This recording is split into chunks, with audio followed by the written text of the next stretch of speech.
ஜோதிடம் பேசுவோம் நண்பர்கள் அனைவருக்கும் வணக்கம். இப்போ கரணங்களை பார்த்துட்ருக்குறோம். பவம் கரணம் பார்த்துட்டோம். முதல் கரணத்தை. இரண்டாவது கரணமாக வருவது பாலவம் கரணம். இந்த பாலவம் கரணம் சுப ராகுவாக, யோக ராகுவாக செயல்படுகிற ராகு. நாகவம் இன்னொரு காரணம் இருக்குது ராகு பகவானுக்கு. இதன் அதிபதி ராகு பகவான். ராகு பகவானுக்கு விஷராகுவாக செயல்படுவதற்கு நாகவம் கரணம், யோக ராகுவாக செயல்படுகிற ராகுவுக்கு பாலவம் கரணம் அப்படின்னு 2 கரணங்கள் ராகு பகவானுக்கு உண்டு. இப்போ முதல்ல பாலவம் கரணத்தை பார்க்க போகிறோம். இந்த பாலவம் கரணம் நம்ம தொடர்ந்து வீடியோ பார்க்குறவங்களா இருந்தால் கரணத்தில் பவகரணத்திலே சொல்லியிருக்கோம், இந்த விலங்குகளுக்கும் குறியீடு தான் அப்படின்னு. இதில் ஐயப்பனுடைய வாகனமாக இருப்பது அப்படிங்கிற விஷயத்தில் புலி அப்படிங்கிறதுனால அந்த வாகனத்தை கொண்டிருக்கிற ஐயப்பனை வணங்க வேண்டும். அப்படிங்கிறவங்களுக்கு ஐயப்பனை வணங்குங்க. ஐயப்பனை வணங்குனா உங்களுக்கு மன நிறைவாக இருக்குதுன்னா, ஐயப்பனை நம்பிக்கை இருக்குது அப்படின்னா வணங்குங்க. இல்லை அப்படின்னா சிறு தெய்வங்களே போதுமானது. இது தாண்டி ஐயப்பனை பற்றி நான் எதுவுமே பேச விருப்பமும் இல்லை. ஏன்னா அது என்னுடைய தனிப்பட்ட விஷயம். நான் ஐயப்பனை பெருசாக ரெக்கமெண்ட் பண்ணுறது இல்லை. என்னுடைய தனிப்பட்ட முறையில் ஐயப்பன் கோயிலுக்கு போயிட்டு வான்னு சொல்கிறது கிடையாது. என்னோடதில் ஆரம்பத்திலேருந்து ஐயப்பன் கோயிலுக்கு போயிட்டு வாங்கிறது என்னுடைய தனிப்பட்ட கருத்து. போக வேண்டியதில்லை அப்படிங்கிறது. அதனால் சிறு தெய்வங்களை வைத்து பூஜை அப்படிங்கிற விஷயத்துக்குள்ளுக்குள்ளே வந்துடுவோம். அது ஒரு பக்கம் இருக்கட்டும். இந்த புலிங்கிற குறியீடே புலிக்கு போனால் வந்தால் அது இது அதெல்லாம் நடக்காத கதை. ஆனால் புலியின் தன்மைகள் இந்த பாலவம் கரணத்தில் இருப்பவர்களுக்கு இருக்கும். புலியின் தன்மைகள் என்ன? அடர்ந்த வனப்பகுதியில் இருப்பது மாதிரி ஒரு விஷயம். புலிக்கு பசி நிறைய தாங்குகிற தன்மை புலிக்கு இருக்குது. மிகப்பெரிய ஒரு ஆக்ரோஷமான தன்மை உள்ளுக்குள்ளே ஓடிட்டே இருக்கிறது. இதுவும் இந்த பாலவம் கரணத்துக்காரர்களுக்கு இருக்கும் குணாதிசயத்தில் அப்படிங்கிறது. இந்த பாலவம் கரணத்தில் இந்த 3 குணாதிசயங்களுமே எப்படி வெளிப்படும் அப்படிங்கிறது ஒன்று. இதுவும் சந்திரன் திசையோ சூரியன் திசையோ ராகு பகவானுடைய திசையோ அழுத்தமாக இருக்கும்போது மிக வேகமாக வெளிப்படும். கேது பகவானுடைய திசையில் வெளிப்படும். ஆனால் எப்படி வெளிப்படும் அப்படின்னா, ஒரு விரக்தி நிலையோடு கலந்த மாதிரி இந்த 3 விஷயங்களும் வெளிப்படும். ஒருவேளை நம்மளதை திரும்ப என்ன சொன்னேன்னு உங்களுக்கு ஒரு வேளை கடந்து வந்துட்டிங்கன்னா, திரும்ப இந்த வீடியோவை ஃபஸ்ட்டு மறுபடியும் கேட்டிங்கன்னா என்ன சொல்லியிருக்கேன்னு தெரியும். ஒருவேளை புரியறதில்ல, ஒரு ட்ராபேக் இருக்குன்னா, பசி தாங்கும் திறன். அது எதற்காகனா ஒரு வைராக்கியம் மாதிரியான ஒரு இது. அடர்ந்த காடுகள் அப்படிங்கிற விஷயம் ஒரு குறியீடாகத்தான் நான் பார்க்குறேன். அதில் தான் அதோட புலியோட குணம் இருக்குது. அது மாதிரி கொஞ்சம் உள்ளுக்குள் தனித்துவமாக, அதுக்கு அச்சம்னு பேர் இல்லை, தனித்துவமாக சிந்தித்து கொண்டிருப்பது, தன்னை பிரம்மாண்டமாக சரியான ஒரு நிலைப்பாட்டு கொண்டு வர்றதுக்காக மிகுந்த பிரம்மாண்டமான அடர்ந்த வனம் அப்படிங்கிறது இந்த உலகத்தில் இருக்கக்கூடிய பல்வேறு விதமான போட்டிகளையும் தாண்டி இந்த உலகத்தின் பல்வேறு துறைகளுக்கு இடையில் கூட காம்படிஷன் வேர்ல்டு, அதில் ஒரு மிகப்பெரிய ஒரு அடர்த்தியான சூழ்நிலைகள் தனக்கு முன்னேறுவதற்கு சவால்கள் இருந்தாலும் அதை தாண்டி சிந்திக்கிற ஒரு வேகம் மனசுக்குள் ஓடிக்கொண்டே இருப்பதைத்தான் அது குறியீடாக வச்சுருக்கு அப்படிங்கிறது என்னுடைய தனிப்பட்ட கருத்து. அதில் அனுபவத்தில் பாலவம் கரணத்துக்காரர்கள் நிறைய பேர் அது மாதிரி இருக்காங்க. அதே நேரத்தில் விரக்தி நிலைக்கு போகாமல் அவங்க இருக்கணும் அப்படின்னா, அந்த கேதுவின் ஆதிக்கம் கொஞ்சம் குறைவாக இருக்கும்போது விரக்தி நிலையற்ற நிலைமையிலும், கேதுவின் ஆதிக்கம் அதிகமாகும் போது விரக்தியான நிலைமைக்கு போவாங்க அப்படிங்கிற விஷயம். இதில் இதை நம்ம சொல்லியிருக்கோன்னா, கேது இங்கே வர வேண்டியதே இல்லையா அப்படின்னு கேட்டால், அந்த சிறு தெய்வங்கள் கூட, ஜீவசமாதிகள் கூட கேதுவின் ஆதிக்கம். ஆனால் இந்த புற்றுக்கண்ணுக்கள் புற்றுக்கண்கள் அங்கங்கே வந்து நிறைய தமிழ்நாடு முழுக்க புற்று வழிபாடுங்கிறது நம்ம அனுபவத்தில் சிறப்பான நிலையை ரிசல்ட் கொடுக்குது. அதே போல் பெண் தெய்வங்கள் வடக்கு பார்த்த நிலையில் இருக்கக்கூடிய எந்த தெய்வம் துர்க்கை தான் அப்படின்னலாம் கிடையாது. உக்கிர நிலையில் இருக்கக்கூடிய சிறு தெய்வங்கள் எல்லாமே வழிபாடுக்கு ஒத்து வருகிறது. அதுவும் பெண் தெய்வங்களாக இருக்குமானால் அதுவும் சிறப்பான நிலையில், கிழக்கு பார்த்த நிலையில் இருக்கக்கூடிய தெய்வங்களும் நிறைய கோயில்களில் பெண் தெய்வங்கள் இருக்கும். அங்கே ஏற்றக்கூடாதா தெய்வங்கள் அப்படின்னு கேட்டால் அங்கேயும் தீபமேற்றி வணங்கலாம். எந்த சமயத்தில் பாலவம் கரணம் வந்து நல்ல முறையில் செயல்படும் அப்படின்னிங்கன்னா,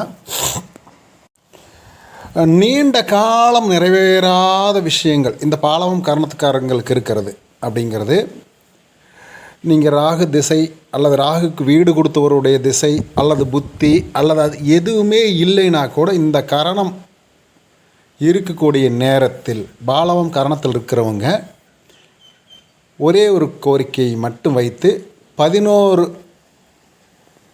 வாரம் தொடர்ந்து தீபங்கள் 11 தீபங்கள் வைத்து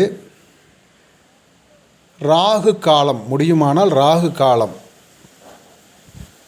வெள்ளிக்கிழமையில் இதில் ஒரு குறிப்பிட்ட விஷயம் என்னென்னா, வெள்ளிக்கிழமை நாளில் இது தொடங்கப்படுமானால் சிறப்பு. அல்லது ராகு பகவான் இருக்கக்கூடியது ஒவ்வொருத்தரோட ராசி கட்டத்தில் எங்கே இருக்காரோ அந்த ராகு பகவான் இருக்கக்கூடிய ராசிக்கான கிழமையில் வரக்கூடிய ராகு காலம்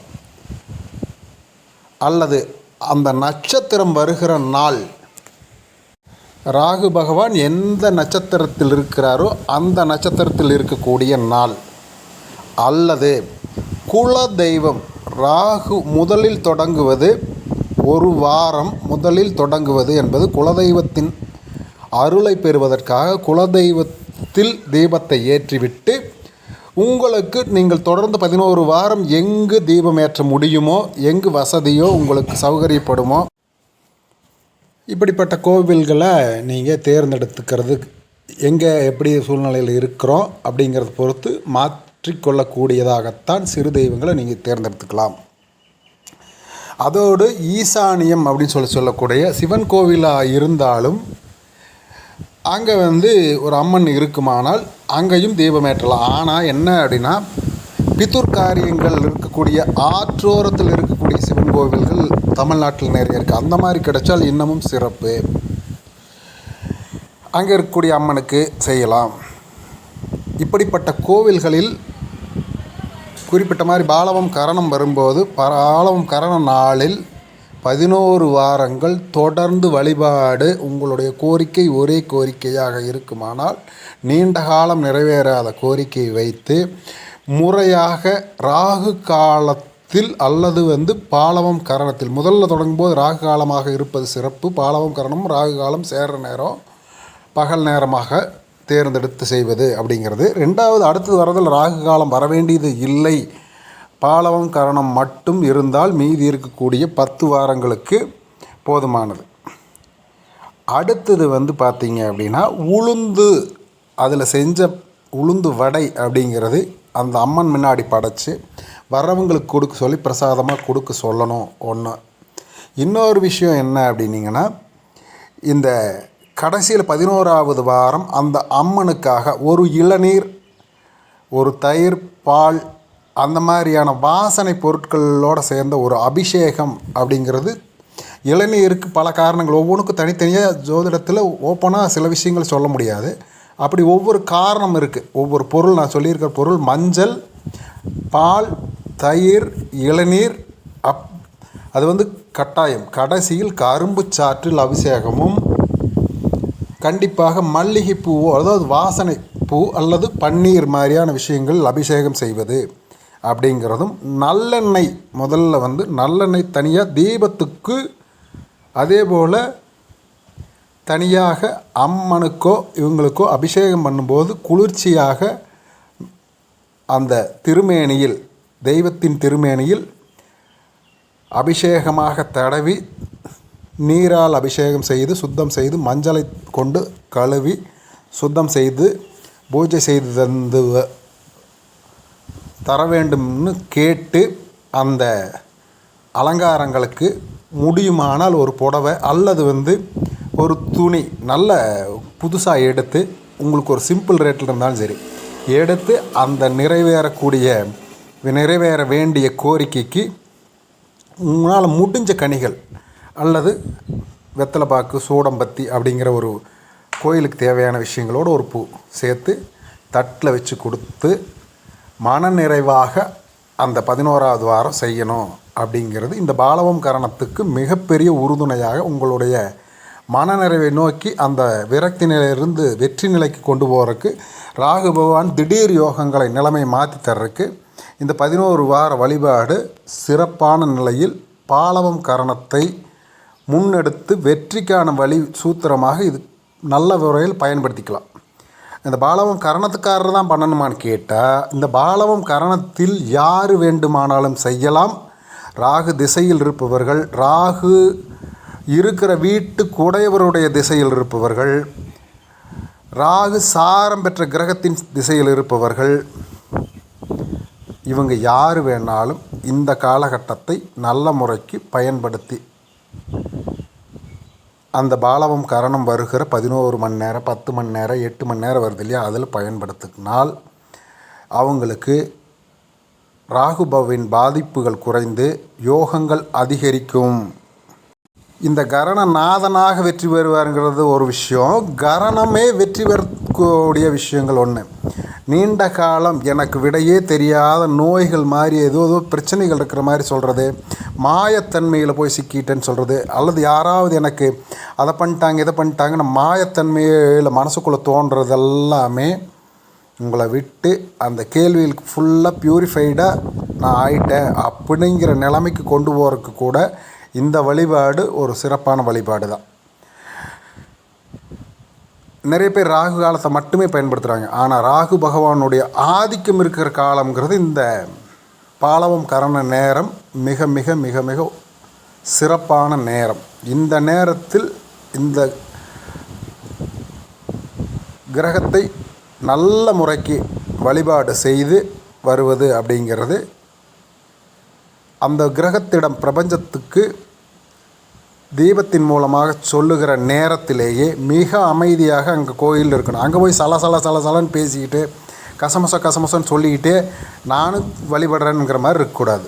உங்களுடைய அர்ப்பணிப்பு தான் இதில் மிக முக்கியமானது. பாலவம் கரணத்தை பொறுத்தளவு நாகம் மற்ற கரணங்களுக்கு மாதிரி இல்லாமல் ரொம்ப கவனமாக செய்ய வேண்டியது மனநிறைவோடு நம்பிக்கையோடும் வழிபடுவது தான். சந்தேகங்கள் இருக்குமாலாம் கேளுங்க. நிறைவாக 13 நிமிஷம் ஆயிடுச்சு. நிறைவாக சொல்கிறதுனா ராகு பிரம்மாண்டம் சொல்கிறது ஏகப்பட்ட விஷயம் இருக்குது. இந்த காரணத்துக்கு இப்போ சொல்லியிருக்கிறது வழிபாடு மட்டுமே. உங்களுக்கு இதில் நிறைவு இருக்குன்னு நினைக்கிறேன். சந்தேகங்கள் இருக்குமானால் அல்லது அபிப்பிராயங்கள் உங்களுடைய கருத்துக்கள் ஏதேனும் சொல்ல விரும்பினால் கமெண்ட்டில் போடுங்க. நாம் இன்னொரு காணொளியில் சந்திப்போம்.